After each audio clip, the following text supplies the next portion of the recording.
Arkham Origins, the Warner Bros. Montreal-made game to the Rocksteady Arkham games, taking place in Batman's second year as a crime fighter. Just like the previous Arkham games, it comes with a prequel comic series called Batman Arkham Origins, a DC multiverse graphic novel, which is different from the other comics in that they're more of the choose-your-adventure type comics. The story of Arkham Origins takes place on Christmas Eve. Black Mask hired 8 assassins to kill Batman, each having their own reasons for doing so, while the Dark Knight had to take them down, along with a rising crime rate.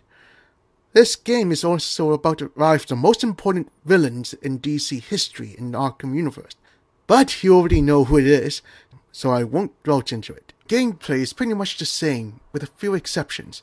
The game now have 2 new enemy types, the martial artist, who can counter and block your attacks and counter, and an armored enforcer, who is actually hard to beat if you don't know how to stun him and destroy his armor. However, you also get some new gear, and after defeating a few assassins, you also get to use some of the gear you're using, which give Batman some ideas for future equipment in the previous games and in the last story DLC for Origins. The new gear will give you some advantage in the Predator section of the game, like creating extra hiding spot or creating new ways to knock out or stun the thugs.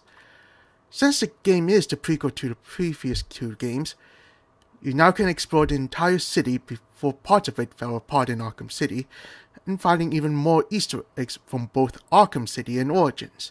The game itself has a new and improved version of detective mode for crime scenes. Origins, unlike the previous games, actually have problems, like the game crashing near the end of the game, and the AI not loading immediately, especially if you're trying to get into the Penguin's hideout. Nonetheless, the game is decent at best. It had some problems which can make or break the game, but it had a good story and plenty of Easter eggs which are well hidden, especially the anarchy propaganda and the pre-Riddler era related items.